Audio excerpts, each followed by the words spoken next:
There's an old story sailors used to tell about a lighthouse keeper who changed his signal pattern without warning after 15 years of always flashing the same rhythm.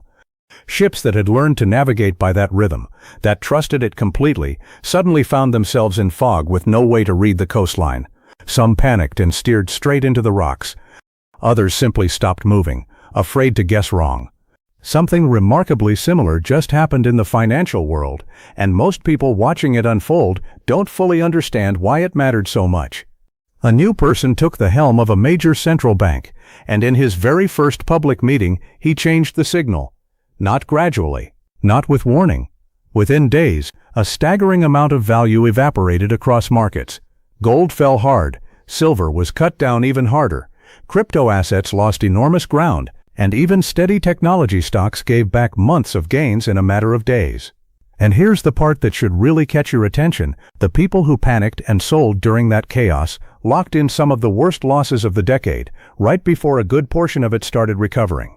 By the end of today's lesson, you'll understand exactly what changed, why it rattled seasoned investors so badly, and more importantly, the calm, three-step way of thinking that separates people who get shaken out of good positions from people who use moments like this one wisely. For a long stretch of years, investors got used to something very comforting, a central bank that told you almost explicitly what it was going to do next. Economists could study the language in official statements, chart the direction of interest rates months in advance, and investors, especially large institutional ones, built entire strategies around that predictability. It worked a bit like driving with a very chatty GPS. You didn't need to know the roads yourself. The voice in the dashboard told you every turn well before you reached it. Cut rates here. Hold steady there. Step in and rescue the markets if things get too rocky. For the better part of 15 years, that voice never really went quiet. Then a new leader took over, and in his first meeting, he did something almost nobody expected. He didn't just decline to give the market what it wanted. He took the GPS out of the dashboard entirely. To understand why that single decision could shake gold, silver, crypto, and stocks all at once, we need to understand what this institution actually does, why it can only really do one of two things at a time, and why removing its guidance is such a profoundly different environment for anyone holding investments of any kind. Picture a person standing in front of a control panel with exactly two buttons and only one hand free to press them. Button 1 says more jobs. Pressing it means making borrowing cheaper, encouraging businesses to hire, encouraging people to spend. Button 2 says stable prices. Pressing it means making borrowing more expensive, cooling down spending, and keeping inflation from running away. The uncomfortable truth is that pressing one button usually works against the other. Push hard on more jobs for long enough and prices tend to rise faster than anyone's comfortable with. Push hard on stable prices and job growth tends to slow. You cannot lean fully into both at the same time.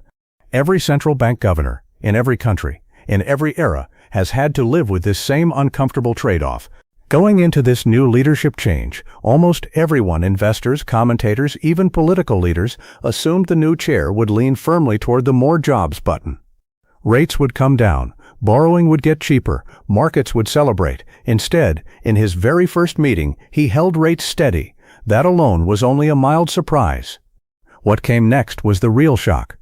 For years, central bank meetings included something markets had come to lean on heavily, a chart showing where each policymaker expected rates to head over the following few years. Think of it as a shared roadmap, sketched out by a group of experienced guides, telling travelers roughly what terrain lay ahead. Wall Street built entire strategies around reading that map correctly. At this particular meeting, nearly all of the policymakers pointed toward the possibility of rates rising, not falling, the near complete opposite of what almost everyone had been positioned for. And then something even more unusual happened. The new chair declined to mark his own expectation on the map at all. The person with the most influence over the entire chart simply looked at it and said, in effect, "I'm not going to tell you where I think this is heading." The written statement that normally accompanies these meetings, usually several careful, reassuring paragraphs, was cut down to a small handful of blunt sentences. Gone were the soothing hints, the forward guidance, the sense of a steady hand narrating the path ahead. In its place was something close to silence, paired with an announcement that several working groups would be reviewing and potentially rewriting how the institution operates altogether. Here's why that matters so much for anyone holding investments. For years, there was an unspoken assumption, sometimes called the safety net, that if markets ever fell hard enough, the central bank would step in and cushion the fall. That assumption alone kept a lot of people confident, holding risk they might otherwise have hesitated to hold. When the new chair effectively said, "My job is controlling inflation, not comforting your portfolio," he wasn't just adjusting policy.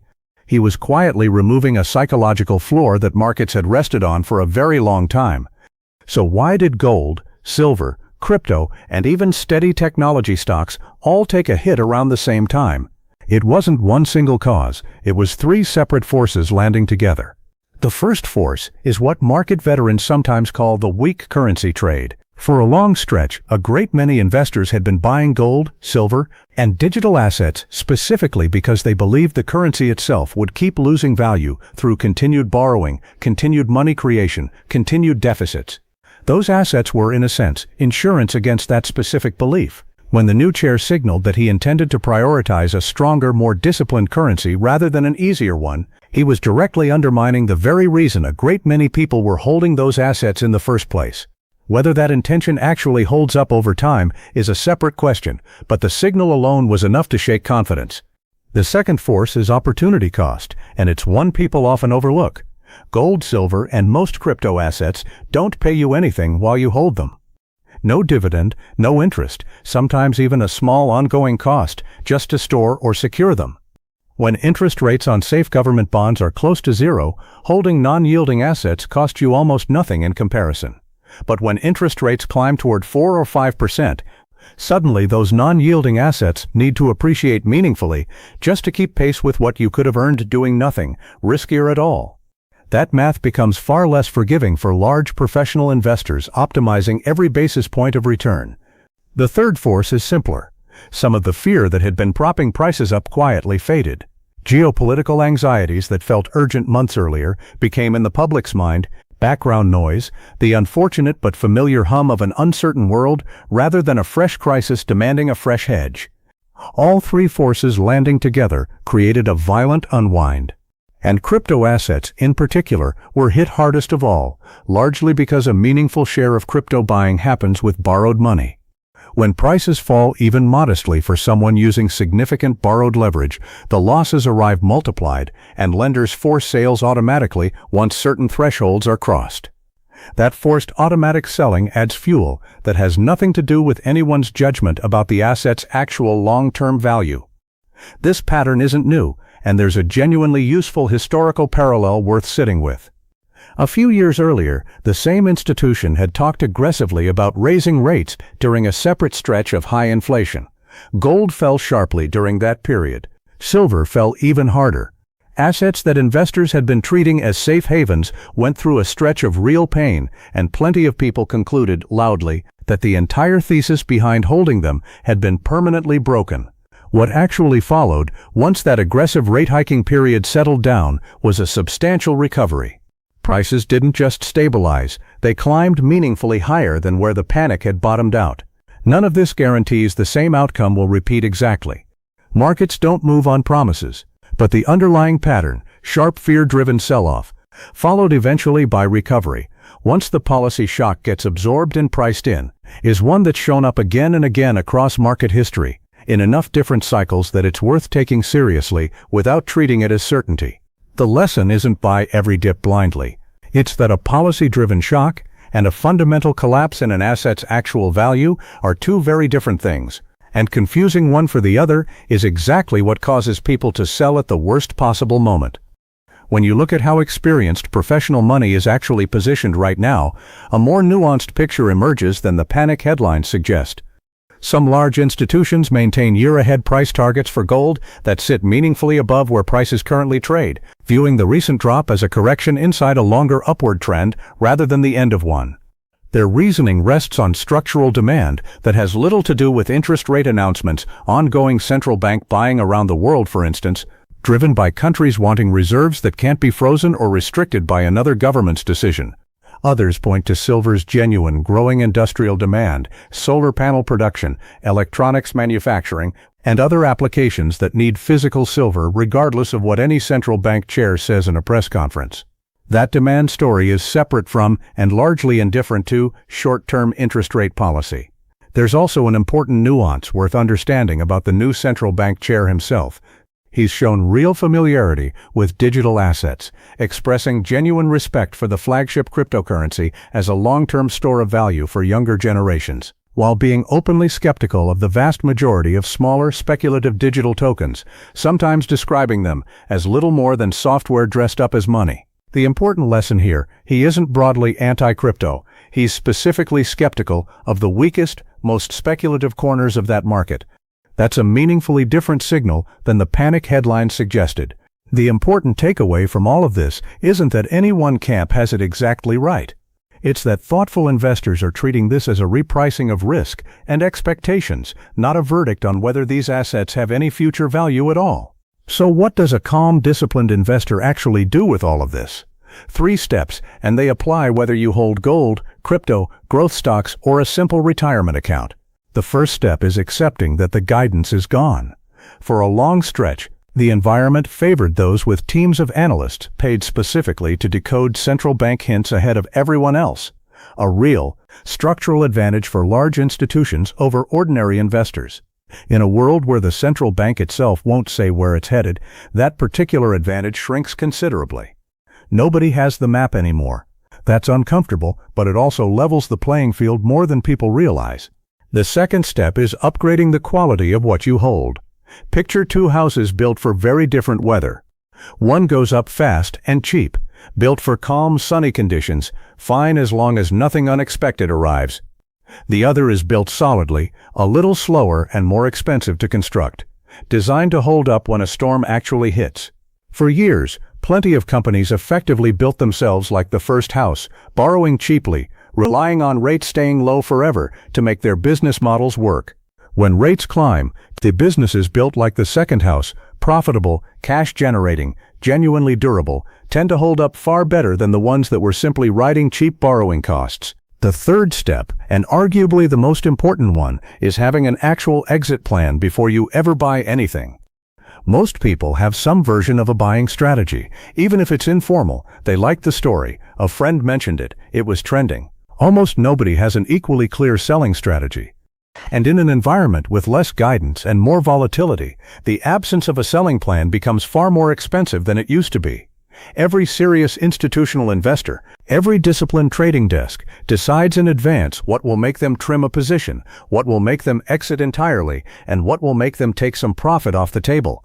It's mechanical, not emotional, precisely because emotion is unreliable exactly when you need clear thinking the most. The people who lock in painful losses in moments like this one aren't usually the ones who picked the wrong asset. They're the ones who never decided ahead of time what they'd do if things moved sharply against them, so they either froze or they sold in a panic at precisely the worst possible moment. Here's something worth remembering the next time markets throw a sudden violent tantrum. Anything that rises in a straight line for long enough eventually snaps back. That's not a prediction requiring special insight. It's closer to gravity. A stretched rubber band doesn't need a reason to snap. It just needs enough tension and enough time. The investor who understands that doesn't try to guess exactly when the snap will happen. She simply builds a portfolio and a mindset sturdy enough to absorb it without panic because she decided, long before the storm arrived, exactly what she'd do if it did. The market doesn't reward the person who reacts fastest to a scary headline. It rewards the person who built a plan calmly, in a quiet moment, long before anyone needed one. Let's bring this together. A new leader took the helm of a major central bank and in a single meeting removed the forward guidance markets had leaned on for a decade and a half. Gold, silver, crypto, and even steady technology stocks all fell sharply within days, not because their underlying value collapsed, but because a stretched, overcrowded trade met a sudden, unfamiliar silence where clear guidance used to be. None of this means those assets are broken. It means the environment changed, and environments changing is simply what markets do, generation after generation. What matters now isn't predicting the central bank's next move. Nobody, including the professionals, truly can. What matters is understanding that the rules shifted, upgrading the quality of what you hold, and above everything else, deciding calmly and in advance exactly what you'll do if the ground moves again. The market has never rewarded the fastest reaction. It has always rewarded the steadiest hand. If lessons like this help you think a little more clearly about your money, you know where to find us. Subscribe to Grandpa's Finance Class. We'll keep building this understanding together, one calm lesson at a time. We'll see you in the next one.